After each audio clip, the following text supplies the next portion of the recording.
नमस्कार दोस्तों, न्यू सक्षम क्लासेज में आप सबका स्वागत है। आज का अपना टॉपिक है छोटा नागपुर का पठार।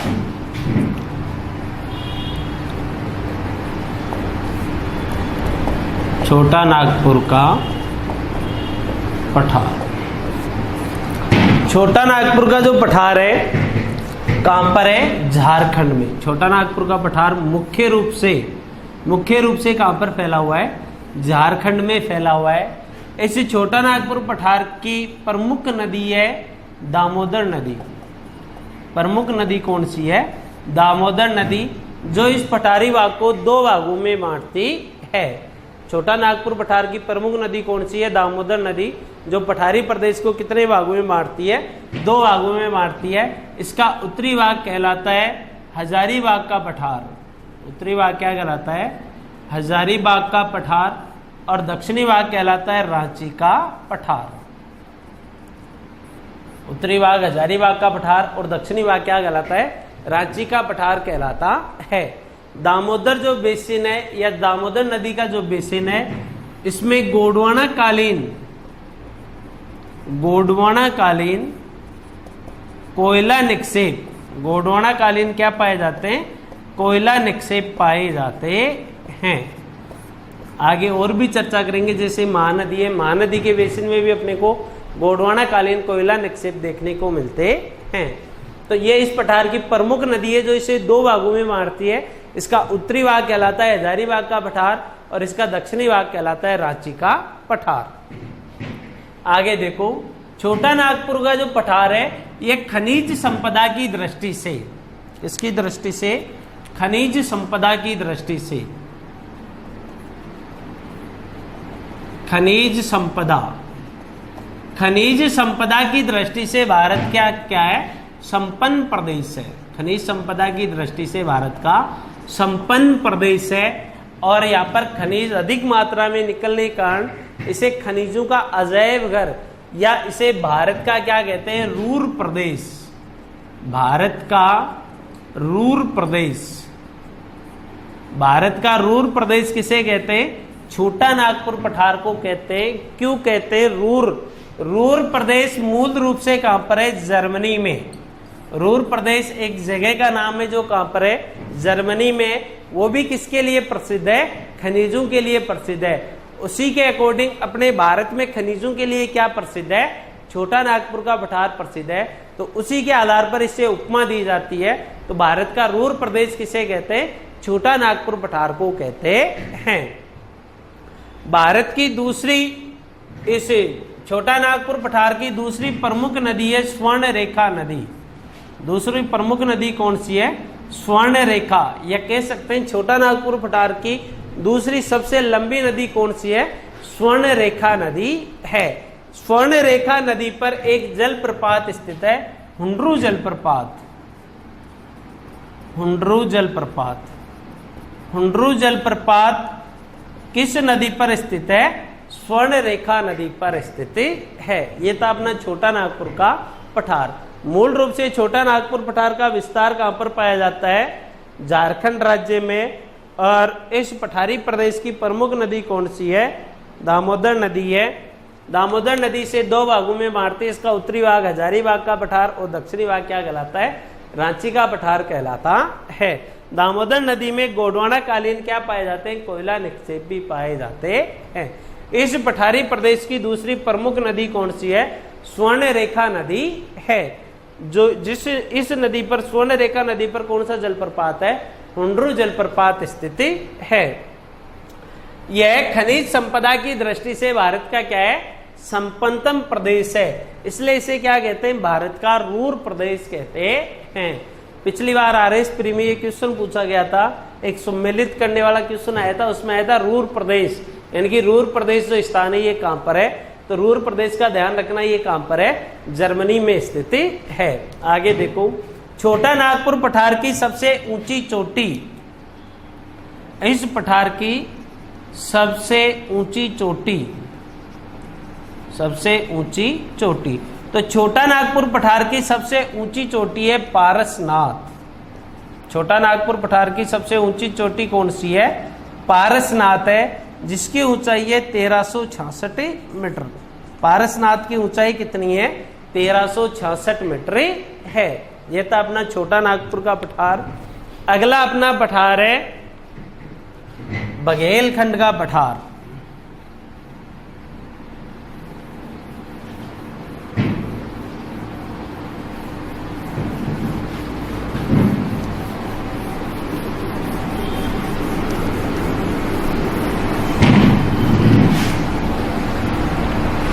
अगला अपना पठार है बघेलखंड का पठार।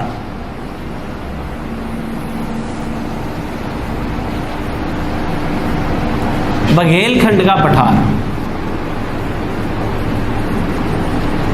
बघेलखंड का पठार।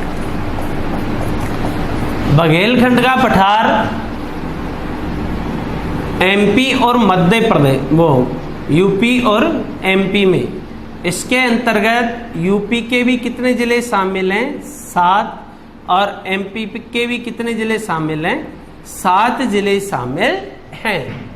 एमपी और यूपी के कितने जिले शामिल हैं? यहाँ पर 7 जिले शामिल हैं बघेलखंड पठार के अंतर्गत। ये विंध्याचल पर्वतमाला या विंध्यन श्रृंखला और ग्वालियर, विंध्यन श्रृंखला और किसके बीच में स्थित है? ग्वालियर के बीच में स्थित है। यानी कि बघेलखंड के पठार के उत्तरी भाग में क्या है? ग्वालियर, और इसके दक्षिणी भाग में क्या है? विंध्यन श्रृंखला है। और इसका विस्तार 7 जिले यूपी में और 7 जिले कहां पर है? एमपी में है। इस पठारी प्रदेश का निर्माण नीस और ग्रेनाइट किन चट्टानों से हुआ है? नीस और ग्रेनाइट चट्टानों से हुआ है।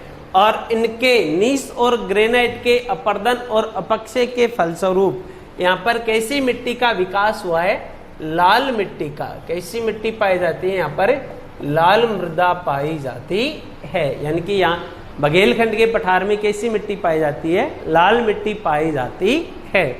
यह आर्थिक दृष्टि से क्या है? पिछड़ा हुआ। आर्थिक दृष्टि से क्या है? पिछड़ा हुआ।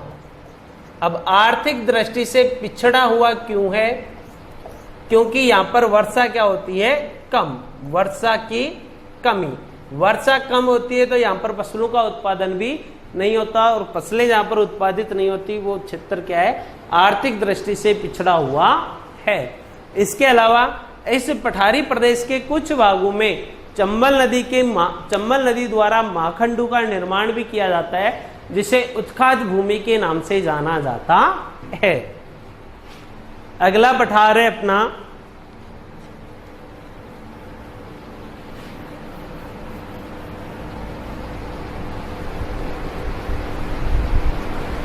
दक्कन का पठार, दक्कन ट्रेप। अगले आए अपना दक्कन ट्रेप। दक्कन ट्रेप, ठीक है। दक्कन ट्रेप के अंतर्गत अपना एक तो आता है दक्कन का पठार, एक आता है अपना मैसूर या कर्नाटक का पठार, और एक आता है अपना आंध्रा, रायलसीमा और तेलंगाना का पठार, ठीक है। दक्कन ट्रेप, इस दक्कन ट्रेप का विस्तार कहां से कहां तक है? तो इसका विस्तार 16 डिग्री उत्तरी अक्षांश से, 16 डिग्री उत्तरी अक्षांश से लेकर ये कहां तक फैला हुआ है? उत्तर पूर्व में कहां तक फैला हुआ है? नागपुर तक फैला हुआ है। कहां तक है? नागपुर तक। कहां से कहां तक है? दक्कन ट्रेप का विस्तार 16 डिग्री उत्तरी अक्षांश से लेकर उत्तर पूर्व में ये कहां तक फैला हुआ है? नागपुर तक फैला हुआ है। इसका नाम दक्कन ट्रेप क्यों पड़ा? ठीक है, इसका नाम दक्कन ट्रेप, ठीक है, या इसे लावा का पठार भी कहते हैं। दक्कन ट्रेप या लावा का पठार क्यों कहते हैं? क्योंकि इस पठारी प्रदेश का निर्माण किस काल में हुआ था? तो इसका निर्माण दक्कन क्रम में, या इस पठारी प्रदेश में दक्कन क्रम या दक्कन काल की क्या पाई गई है? सर्वाधिक चट्टानें पाई गई हैं। उसी के नाम पर इसका नाम क्या रखा गया? दक्कन ट्रेप इसका नाम रखा गया था। लावा का पठार, ये ज्वालामुखी द्वारा उद्गम, लावा लावा के जमने से निर्मित है, इसलिए इसे क्या कहते हैं, लावा का पठार भी कहते हैं। जो दक्कन का पठार है मूल महाराष्ट्र में यहाँ पर इस पठारी प्रदेश में ज्वालामुखी से निर्मित है, तो इसमें कैसी मिट्टी पाई जाती है, काली मृदा। कैसी मिट्टी पाई जाती है, काली मिट्टी पाई जाती है। काली मिट्टी पाए जाने के कारण इसमें कपास, किसकी सर्वाधिक खेती होती है, कपास की सर्वाधिक खेती की जाती है। इसी का ही भाग है कर्नाटक या मैसूर का पठार। कर्नाटक या मैसूर का पठार, कर्नाटक या मैसूर का पठार। देखो दोस्तों, अपने जो पश्चिमी तट है भारत का, पश्चिमी तट के समांतर एक भ्रंशोद पर्वत भी है, जिसे अपन कहते हैं पश्चिमी घाट पर्वत। ये क्या है अपना, पश्चिमी घाट पर्वत, पश्चिमी घाट पर्वत। ठीक है, इसकी कर्नाटक का जो पठारी प्रदेश है, कर्नाटक का पठारी भाग और पश्चिमी घाट पर्वत एक दूसरे से क्या है, जुड़े हुए। तो पठारी प्रदेश या कर्नाटक के पठार जो पश्चिमी घाट पर्वत से संलग्न है, उसे संयुक्त रूप से क्या कहते हैं, मलनाड कहते हैं। ये क्वेश्चन आया हुआ है, मलनाड। मलनाड किसे कहते हैं, कर्नाटक के पठार और पश्चिमी घाट पर्वत जहां पर संयुक्त रूप में या संलग्न रूप में उन्हें एक साथ क्या बोला जाता है, मलनाड बोला जाता है। और कर्नाटक में धारवाड़ संरचना का विकास हुआ था, यानी कि कर्नाटक के पठार में सर्वाधिक जो चट्टानें वो किस काल की पाई जाती हैं, धारवाड़ काल की पाई जाती हैं। और धारवाड़ काल की चट्टानें भारत में धात्विक खनिज की दृष्टि से, धात्विक खनिज की दृष्टि से धात्विक खनिज की दृष्टि से क्या मानी जाती है, महत्वपूर्ण मानी जाती है। अतः कर्नाटक का पठार भी खनिज संसाधनों की दृष्टि से महत्वपूर्ण है। किसकी दृष्टि से महत्वपूर्ण है, खनिज संसाधनों की दृष्टि से महत्वपूर्ण है। यहाँ पर जो बाबा बुदन की पहाड़ियां हैं, बाबा बुदन की पहाड़ियां, और इन पहाड़ियों का सर्वोच्च शिखर है कुद्रेमुख। कुद्रेमुख, बाबा बुदन की पहाड़ियों का सर्वोच्च शिखर कौन सा है, कुद्रेमुख है। कुद्रेमुख एक लोहे की खान भी है। तो बाबा बुदन की पहाड़ियां किसके लिए प्रसिद्ध हैं, लोहा अयस्क के लिए प्रसिद्ध हैं। और यहां से किस किस्म का लोहा निकाला जाता है, तो यहां से हेमेटाइड, कौन सा लोहा निकाला जाता है, हेमेटाइड। हेमेटाइड लोहा यहां से निकाला जाता है। इसके अलावा इस पठारी प्रदेश में कावेरी, कौन सी नदी, कृष्णा, भीमा, तुंगभद्रा और श्रावती नदियां, इसके अलावा एक नदी है वराही नदी। कौन कौन सी नदियां बहती हैं, कृष्णा, भीमा, तुंगभद्रा, श्रावती और वराही नदी बहती है। श्रावती नदी पर भारत का सबसे ऊंचा जलप्रपात स्थित है कर्नाटक में, जिसे जोग गरसोप्पा या महात्मा गांधी जलप्रपात कहते हैं। जबकि भारत का सबसे ऊंचा झरना वराही नदी पर, कर्नाटक के शिमोगा जिले में स्थित है वराही नदी पर कुंचिकल झरना। ठीक है, तो भारत का सबसे ऊंचा जलप्रपात तो कौन सा है, महात्मा गांधी या गरसोप्पा, महात्मा गांधी या गरसोप्पा जलप्रपात कौन सी नदी पर है, श्रावती नदी पर। किस राज्य में, कर्नाटक में। जबकि भारत का सबसे ऊंचा झरना कुंचिकल, भारत का सबसे ऊंचा झरना कौन सा है, कुंचिकल। ये भी किस राज्य में, कर्नाटक राज्य में। कौन सी नदी पर है, वराही नदी पर स्थित है। कौन सी नदी पर स्थित है, वराही नदी पर स्थित है। इसके बाद में आता है अपना आंध्रा का पठार। आंध्रा का पठार, इसे तेलंगाना या आंध्रा, क्योंकि तेलंगाना किससे अलग हुआ था, आंध्र प्रदेश से अलग हुआ था, तो इसे तेलंगाना या आंध्रा का पठार दोनों नामों से इसे जाना जाता है। इसी का जो पश्चिमी घाट पर्वत का जो वृष्टि छाया प्रदेश है, तेलंगाना का पठार का एक भाग है वृष्टि छाया प्रदेश। वृष्टि छाया प्रदेश का मतलब है कि यहाँ पर जब वर्षा दक्षिणी पश्चिमी मानसून आता है तो इसकी पवने पश्चिमी घाट पर्वत से टकराकर इसके पश्चिम में वर्षा करती है, पूर्व में वर्षा नहीं करती। और पूर्व में जो वर्षा रहित स्थान और रह गया वो पश्चिमी घाट पर्वत का क्या है, वृष्टि छाया प्रदेश है। तो इस प्रदेश के अंतर्गत अपना एक पठार और है रायलसीमा का पठार या रायलसीमा का पठार। रायलसीमा का पठार, रायलसीमा का जो पठार है ये किसका वृष्टि छाया प्रदेश है, पश्चिमी घाट प्रदेश का, पश्चिमी घाट पर्वत का वृष्टि छाया प्रदेश है। वर्षा की कमी के कारण ये भी आर्थिक दृष्टि से क्या है, पिछड़ा हुआ पठारी भूभाग है। ये था अपना दक्कन ट्रेप। आगे देखते हैं, आगे आता है अपना दंडकारण्य पठारी प्रदेश।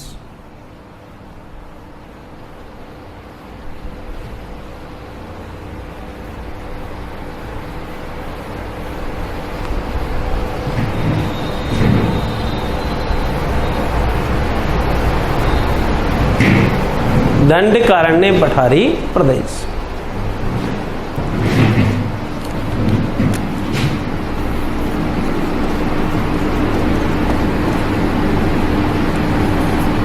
दंडकारण्य पठारी प्रदेश, ठीक है। इसका विस्तार ये भारत के मध्यवर्ती भाग में, इसका विस्तार झारखंड में भी है, झारखंड, उड़ीसा, छत्तीसगढ़, महाराष्ट्र, ठीक है। तो ये भारत के भीतरी भागों में फैला हुआ है। दंडकारण्य पठारी प्रदेश भारत के भीतरी भागों में फैला हुआ है। और दंडकारण्य पठारी प्रदेश की प्रमुख नदी है गोदावरी, और गोदावरी नदी की एक सहायक नदी है इंद्रावती।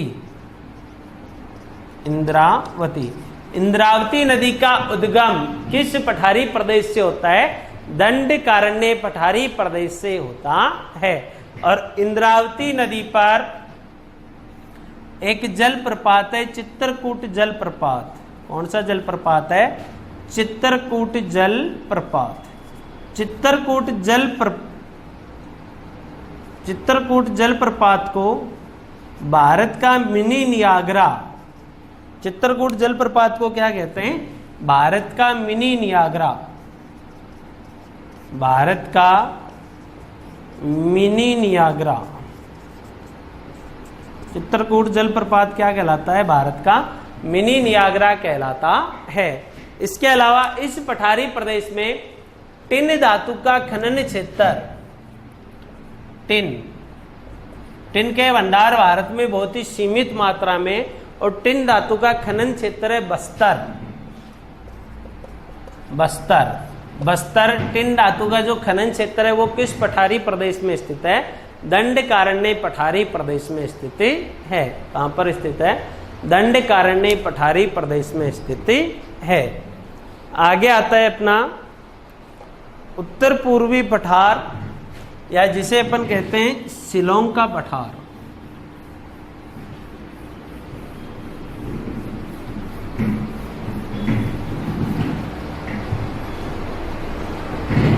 अगला अपना पठार है शिलोंग का पठार।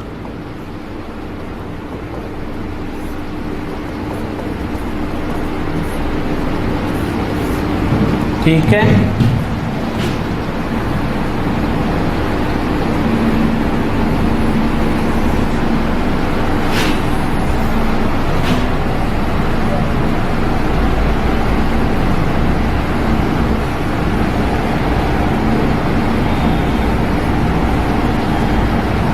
शिलोंग का पठार। ये था अपना प्रायद्वीपीय पठार त्रिभुजाकार आकृति में, और शिलोंग का पठार है अपना मेघालय में। शिलोंग का पठार कहाँ पर है, मेघालय में।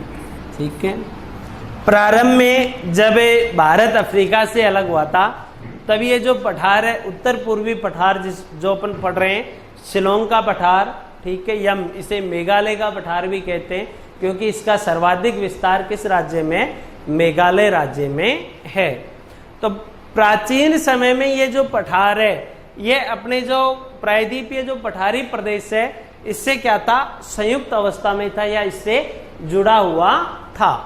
ये जो शिलोंग का पठार है ये प्रायद्वीपीय पठार से क्या था, जुड़ा हुआ था। लेकिन कालांतर में जैसे जैसे यहाँ से हिमालय की नदियां आई तो हिमालय की नदियों ने इस पठारी भाग को यहाँ से प्रायद्वीपीय पठार से काटकर क्या कर दिया, अलग कर दिया। और वर्तमान में प्रायद्वीपीय पठार व शिलोंग का पठार जिसके द्वारा अलग होते हैं उसे मालदा गैप कहते हैं। क्या कहते हैं, मालदा गैप, या कहते हैं राजमहल गारो गैप, राजमहल गारो गैप, मालदा गैप या राजमहल गारो गैप। ठीक है, राजमहल गारो गैप नाम क्यों पड़ा, क्योंकि यहाँ पर जो छोटा नागपुर का पठार है इसकी सबसे अंतिम पहाड़ी है राजमहल। कौन सी पहाड़ी है, राजमहल की पहाड़ी। और शिलोंग के पठार की सबसे पश्चिमी पहाड़ी है गारो, गारो। ठीक है, यानी कि यहाँ की प्रायद्वीपीय पठार की अंतिम है राजमहल और इसकी अंतिम है गारो, इसलिए इस गैप को क्या नाम दे दिया, राजमहल गारो गैप। यानी कि राजमहल और गारो पहाड़ी के बीच में जो गैप है उसके द्वारा अपना प्रायद्वीपीय भारत और शिलोंग का पठार क्या होते हैं, अलग होते हैं। जबकि प्रारंभ में जब ये पठारी प्रदेश का निर्माण हुआ था क्रेटेशियस काल में ज्वालामुखी उद्भेदन से, उस समय ये दोनों पठारी प्रदेश क्या थे, जुड़े हुए थे। उस समय दोनों पठारी प्रदेश क्या थे, जुड़े हुए थे। आगे देखो, शिलोंग के पठार में गारो, खासी और जयंती कौन कौन सी पहाड़ियां पाई जाती हैं, गारो, खासी, गारो, खासी, जयंती और मिकिर। गारो, खासी, जयंती और मिकिर की पहाड़ियां पाई जाती हैं।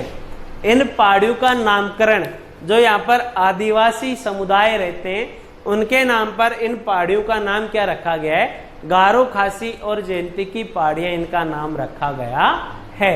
यानी कि यहाँ पर जो जो पहाड़ियां, इन पहाड़ियों में जो जनजाति निवास करती है उसी के अकॉर्डिंग उस पहाड़ी का क्या रखा हुआ है, नाम रखा हुआ है। एक क्वेश्चन ये भी बनता है कि जो शिलोंग का पठार है ये किसका भाग है, प्रायद्वीपीय पठार का भाग है। शिलोंग का पठार किसका भाग है, प्रायद्वीपीय पठार का भाग है। लेकिन इस शिलोंग के पठार में जो पहाड़ियां पाई जाती हैं, गारो, खासी और जयंती की पहाड़ियां, ये किसका भाग है, तो इसका आंसर है ये किसका भाग है, ये हिमालय पर्वतमाला का भाग है। जब हिमालय का उत्थान हुआ था उस समय इन पहाड़ियों का भी यहाँ पर विकास हुआ था, गारो, खासी, जयंती और मिकिर की पहाड़ियों का। ठीक है दोस्तों, आगे देखो, गारो, खासी और जयंती की जो पहाड़ियां हैं, इन पहाड़ियों की आकृति, इन पहाड़ियों की आकृति कीपाकार है, कीपाकार, या इनकी आकृति किसके समान है, कीप के समान है, कीप के समान है। तो यहाँ पर जब भी मानसूनी पवनें यहाँ पर इन पहाड़ियों में प्रवेश करती हैं तो यहाँ पर जब तक वर्षा करती है तब तक की पर्याप्त आर्द्रता न हो जाए, या यहाँ पर औसत से अधिक वर्षा होने का यही कारण है कि यहाँ की जो पहाड़ियों की आकृति है वो कैसी है, कीपाकार है। ठीक है, विश्व का सर्वाधिक वर्षा वाला स्थान मानसिनराम, मानसिनराम। इसके अलावा चेरापूंजी कौन सी पहाड़ियों में स्थित है, मानसिनराम किस पहाड़ी में स्थित है, खासी पहाड़ी में स्थित है। और चेरापूंजी भी किस पहाड़ी में स्थित है, खासी पहाड़ी में स्थिति है। अब यहाँ पर वर्षा अधिक होती है, तो वर्षा अधिक होने के कारण यहाँ पर कैसी मिट्टी का विकास हुआ है, लेटेराइड। वर्षा अधिक होने के कारण कैसी मिट्टी का विकास हुआ है, लेटेराइड मिट्टी का विकास हुआ है। और लेटेराइड मिट्टी के साथ साथ यहाँ पर सदाबहार वनों का, इसका विकास हुआ है, सदाबहार वनों का विकास भी हुआ है। जब हिमालय पढ़ा था अपन ने तो उसमें अपन ने चर्चा की थी कि पूर्वी भाग क्या कहलाता है, हॉट स्पॉट। क्यों? क्योंकि वहां पर वर्षा अधिक होती है, और वर्षा अधिक होती है तो वहां पर जैव विविधता भी क्या पाई जाती है, अधिक पाई जाती है। इसलिए उसे क्या कहते हैं, जैव विविधता का हॉट स्पॉट या तप्त स्थल कहते हैं। और ये वर्षा अधिक किसके कारण से होती है?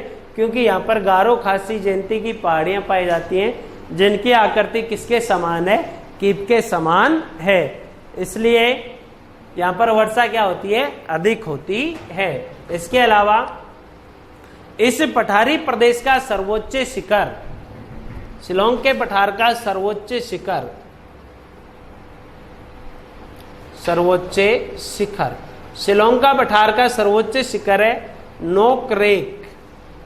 नोक रेक सबसे ऊंची चोटी कौन सी है, नोक रेक, या इसे शिलांग शिखर भी बोलते हैं। सबसे ऊंची चोटी नोक रेक या शिलांग शिखर, जिसकी ऊंचाई है 1955 मीटर। ऊंचाई कितनी है इसकी, 1955 मीटर है। लास्ट अपना पठार है छत्तीसगढ़ की पहाड़ियां, या छत्तीसगढ़ का पठार या गृह जात की पहाड़ियां।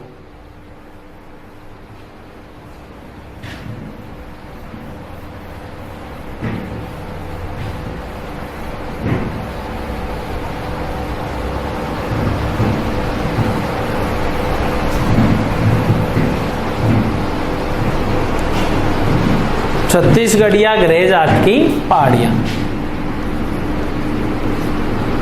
छत्तीसगढ़ बेसिन, या अपन इसे कह सकते हैं गृह जात की पहाड़ियां, गृह जात की पहाड़ियां। छत्तीसगढ़ बेसिन, छत्तीसगढ़ बेसिन की मुख्य नदी है महानदी। कौन सी नदी है, महानदी, जिसे किसका शोक कहते हैं, उड़ीसा का शोक कहते हैं। ठीक है, तो महानदी इस बेसिन की प्रमुख नदी है। अभी मैंने बताया था कि महानदी, इसके अलावा दामोदर, महानदी, दामोदर, गोदावरी, इन नदियों में या इन नदियों के तल में कैसे निक्षेप पाए जाते हैं, गोंडवानाकालीन निक्षेप पाए जाते हैं। गोंडवानाकालीन, गोंडवानाकालीन क्या पाए जाते हैं, निक्षेप पाए जाते हैं। गोंडवानाकालीन निक्षेप पाए जाते हैं। और गोंडवानाकालीन निक्षेप या भारत में सर्वाधिक जो कोयले के भंडार हैं, कोयला सर्वाधिक कौन सी चट्टानों से निकाला जाता है, गोंडवानाकालीन चट्टानों से निकाला जाता है। ये थे अपने पठारी प्रदेश। आगे अपन इसी टॉपिक के अंतर्गत अध्ययन करेंगे भारत के मध्यवर्ती भाग में जो पर्वतमालाएं अरावली, विंध्याचल और सतपुड़ा।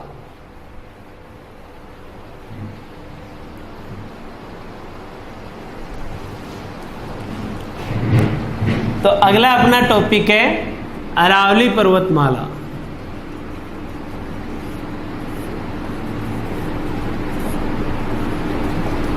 अरावली पर्वतमाला, देखो दोस्तों,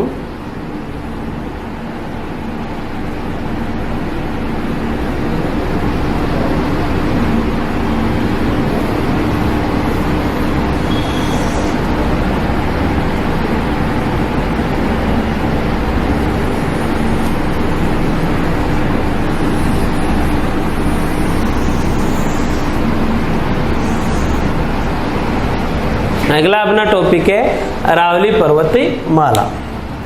अरावली देखो कहां पर है, भारत के उत्तर पश्चिमी भाग में। कहां पर फैली हुई है, उत्तर पश्चिमी भाग में। यह है अपनी अरावली। ठीक है, यह है भारत की सबसे प्राचीन, इसकी विशेषता क्या क्या है, तो यह कैसी है, सबसे प्राचीन, सबसे प्राचीन। ठीक है, और जब इसका निर्माण हुआ था तब ये कैसी थी, वलित। सबसे प्राचीन वलित पर्वतमाला भारत की कौन सी है, अरावली पर्वतमाला है। लेकिन वर्तमान में ये कैसी पर्वतमाला है, अवशिष्ट पर्वतमाला है। ठीक है, अरावली पर्वतमाला का निर्माण, इसका निर्माण कब हुआ था? प्री कैम्ब्रियन काल में। कब हुआ था? प्री कैम्ब्रियन काल में। ठीक है, अरावली कब बनी थी? प्री कैम्ब्रियन काल में बनी थी। और जब इसका निर्माण हुआ था तब ये वलित, वलित का मतलब है बिल्कुल गोल या फोल्डेड नहीं है। वलित का मतलब है कि ये पूरी की पूरी जो पर्वत श्रृंखला थी वो सतत रूप से लगातार थी, जुड़ी हुई थी। लेकिन वर्तमान में ये क्या है? अवशिष्ट है, क्योंकि निर्माण के समय इसकी ऊंचाई लगभग 2700 मीटर के आसपास थी, जबकि वर्तमान में इसकी ऊंचाई है 930 मीटर। इसलिए ये वर्तमान में कैसी है? वलित न होकर अवशिष्ट पर्वतमाला है। वलित न होकर कैसी है? अवशिष्ट पर्वतमाला है। इसका विस्तार देखो कहां कहां फैली हुई है। तो ये गुजरात, कहां कहां पर फैली हुई है? गुजरात, गुजरात के बाद में राजस्थान, राजस्थान के बाद में हरियाणा, और हरियाणा के बाद में कहां तक है? ये दिल्ली तक। यानी कि अरावली पर्वतमाला का विस्तार भारत के 3 राज्यों गुजरात, राजस्थान, हरियाणा और एक केंद्र शासित प्रदेश कहां पर है? दिल्ली में है। ठीक है, अरावली पर्वतमाला की लंबाई गुजरात के पालनपुर से, पालनपुर गुजरात से लेकर पालम दिल्ली तक, पालम दिल्ली तक, पालनपुर गुजरात से पालम दिल्ली तक इसकी लंबाई कितनी है? 692 किलोमीटर। कितने किलोमीटर लंबी है? 692 किलोमीटर लंबी है। ठीक है, जबकि इसका सर्वाधिक विस्तार पाया जाता है अपने राजस्थान में। राजस्थान में इसकी लंबाई खेड़ ब्रह्मा, खेड़ ब्रह्मा स्थान है अपने सिरोही में। खेड़ ब्रह्मा सिरोही से लेकर खेतड़ी, ठीक है, जिसे तांबा नगरी भी कहते हैं, खेतड़ी झुंझुनू तक इसकी लंबाई है 550 किलोमीटर। तो अरावली पर्वतमाला का सर्वाधिक विस्तार किस राज्य में? राजस्थान राज्य में। और राजस्थान के अलावा ये गुजरात, हरियाणा और दिल्ली में भी फैली हुई है। दिल्ली में अरावली की जो पहाड़ियां हैं इन्हें रायसीना की पहाड़ियां या रायसीना हिल्स के नाम से जानते हैं। रायसीना की पहाड़ियां। ठीक है, हरियाणा में अरावली को कहते हैं डोसी पर्वत। हरियाणा में अरावली को क्या कहते हैं? डोसी पर्वती कहते हैं। जबकि राजस्थान में इसके जिलों के अनुसार इसके बहुत से उपनाम हैं। ठीक है, उनकी आगे चर्चा करेंगे। ठीक है, गुजरात में इसे क्या कहते हैं? अरावली कहते हैं। अरावली की जो मूल जड़ है यहाँ पर है भारत के पश्चिमी भाग में अरब सागर। अरब सागर में एक द्वीप समूह है लक्षद्वीप समूह। कौन सा द्वीप समूह है? लक्षद्वीप समूह। लक्षद्वीप समूह, लक्षद्वीप समूह। ठीक है, तो अरावली की जो मूल जड़ है या अरावली की उत्पत्ति कहां से मानी जाती है? लक्षद्वीप समूह में एक द्वीप है मिनिकॉय द्वीप। ये लक्षद्वीप समूह का सबसे बड़ा द्वीप भी कौन सा है? मिनिकॉय। तो इसकी उत्पत्ति कहां से मानी जाती है? लक्षद्वीप समूह के मिनिकॉय द्वीप से मानी जाती है। अरब सागर में जलमग्न होने के कारण ये अपने को दिखाई नहीं देती। यही कारण है कि अरब सागर को अरावली का क्या कहते हैं? पिता कहते हैं। अरावली का पिता किसे कहते हैं? अरब सागर को। क्यों कहते हैं? क्योंकि अरावली की मूल जड़ अरब सागर में स्थित लक्षद्वीप समूह के मिनिकॉय द्वीप से प्रारंभ होती है। इसलिए अरावली का पिता किसे कहते हैं? अरब सागर को कहते हैं।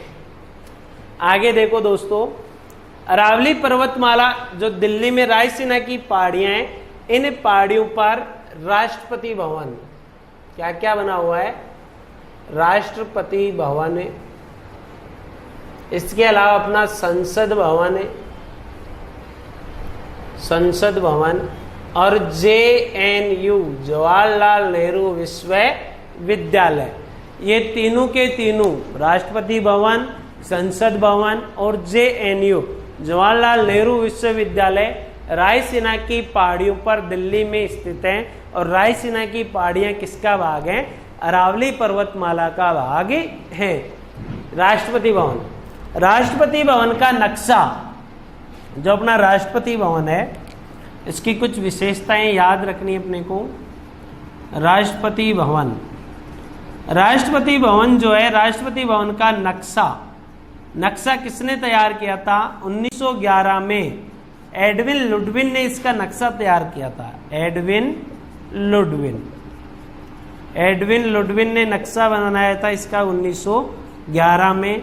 इसके अलावा राष्ट्रपति भवन में रहने वाला प्रथम व्यक्ति, अब 1911 में राष्ट्रपति का पद नहीं था भारत में, तो 1911 में क्या हुआ करता था? भारत का वाइस राय। ठीक है, तो राष्ट्रपति भवन में रहने वाला प्रथम व्यक्ति या प्रथम वाइस राय जो राष्ट्रपति भवन में रहा था, कौन था? Lord Irwin. और जब वाइस राय यहां पर रहता था तब इसका नाम राष्ट्रपति भवन न होके इसका नाम भी क्या था? वाइस रिंगल लॉर्ड्स। इसका नाम क्या था? वाइस रिंगल लॉर्ड्स इसका नाम था। जब से भारत में राष्ट्रपति का पद सर्जित हुआ है तब से इसका नाम क्या पड़ा है? राष्ट्रपति भवन नाम पड़ा है। तो राष्ट्रपति भवन में रहने वाला भारत का प्रथम राष्ट्रपति कौन था? डॉक्टर राजेंद्र प्रसाद। जबकि प्रथम व्यक्ति या प्रथम वाइसराय जो राष्ट्रपति भवन में रहा था, कौन था? Lord Irwin. नक्शा किसने बनाया था? एडविन लुडविन ने। कब बनाया था? 1911 में बनाया था। और इसका पुराना नाम, जब राष्ट्रपति भवन इसका नाम नहीं था तो इसका प्राचीन नाम क्या था? वाइस रिंगल लॉर्ड्स था। आगे देखो,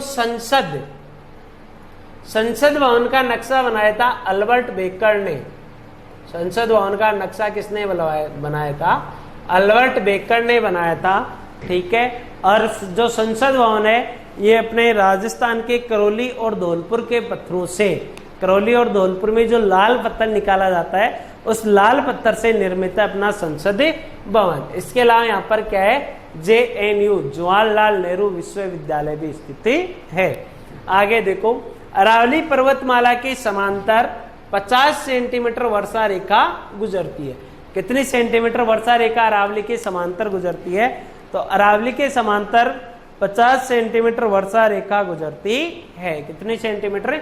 50 सेंटीमीटर। यानी कि अरावली का जो पश्चिमी भाग है, पश्चिमी भाग में 50 सेंटीमीटर से कम वर्षा होती है, और अरावली का जो पूर्वी भाग है उसमें 50 सेंटीमीटर से अधिक वर्षा होती है।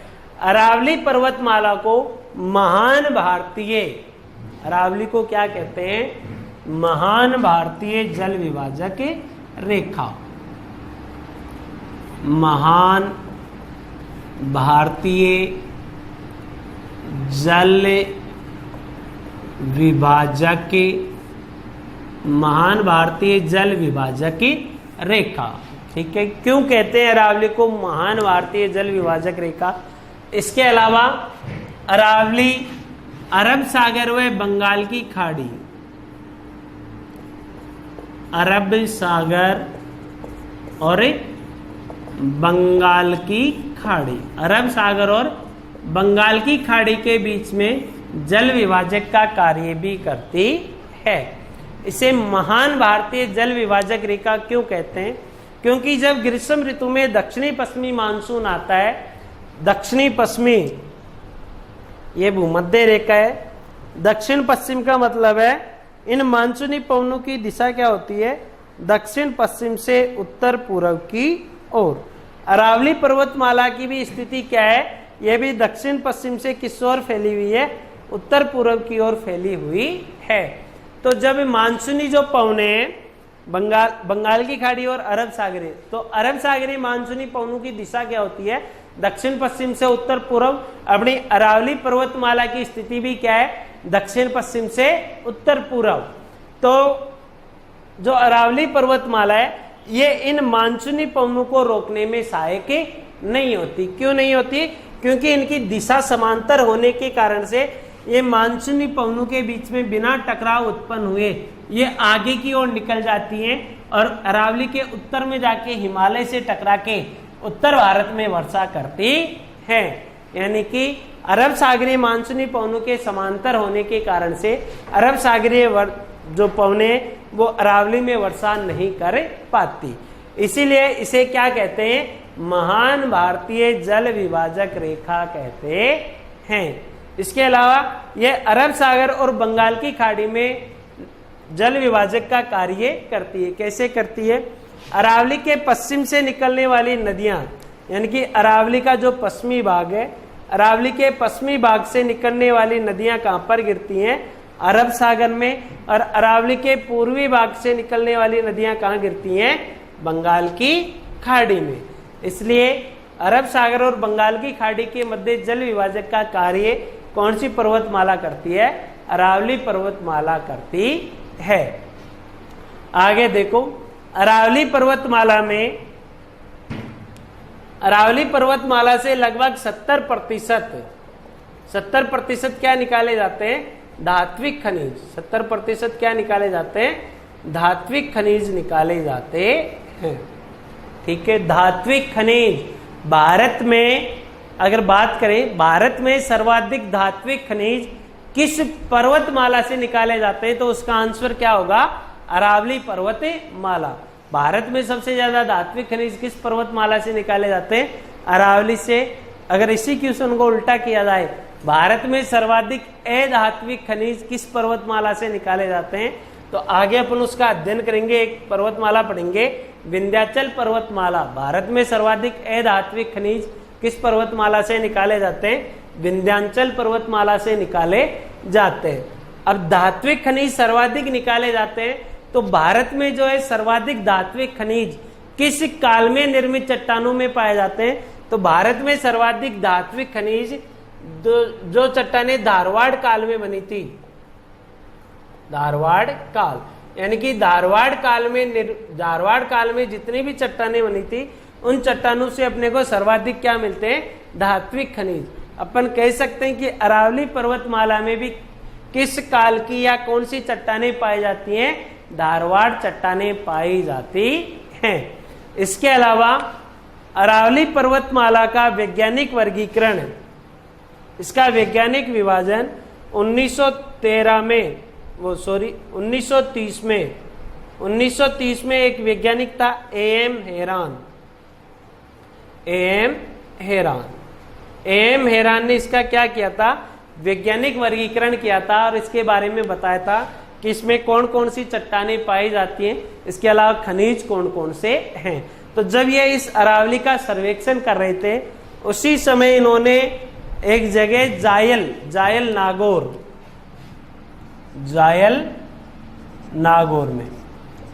नागौर में एम हेरान ने किसका पता लगाया था, खनिज तेल का पता लगाया था। किसका पता लगाया था, खनिज तेल का पता लगाया था। वो एक लाइमस्टोन का पत्थर ढूंढ रहे थे, और उसी समय जब ये पत्थरों का परीक्षण कर रहे थे, तो इन्हें जायल नागौर के जो पत्थर हैं, यहाँ पर इन्हें केरोसिन की गंध का अनुभव हुआ, और जैसे इन्हें केरोसिन की गंध आई, तो इन्होंने इन पत्थरों का परीक्षण करवाया। परीक्षण से पता लगा कि यहाँ पर किसके भंडार हैं, खनिज तेल के भंडार हैं। तो खनिज तेल की खोज भी अरावली पर्वतमाला में एम हेरान ने की थी, जब ये इसका क्या कर रहे थे, वैज्ञानिक वर्गीकरण कर रहे थे। आगे बात करते हैं इसकी ऊंचाई और चौड़ाई की। अरावली पर्वतमाला किस साइड से ऊंची और किस साइड से नीची है, इसका विस्तार किस साइड में सर्वाधिक है, और सबसे कम विस्तार किस दिशा में है।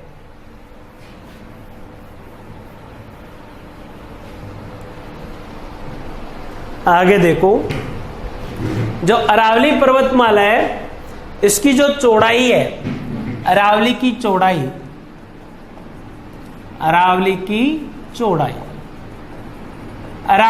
चौड़ाई किस दिशा से किस दिशा की ओर बढ़ती है, जो जिस दिशा से ये विस्तारित है, यानी कि दक्षिण पश्चिम से चौड़ाई और ऊंचाई, अरावली की चौड़ाई और ऊंचाई दक्षिण पश्चिम से उत्तर पूर्व दिशा की ओर, क्या होती है, घटती है। उत्तर पूर्व दिशा की ओर क्या होती है, घटती है।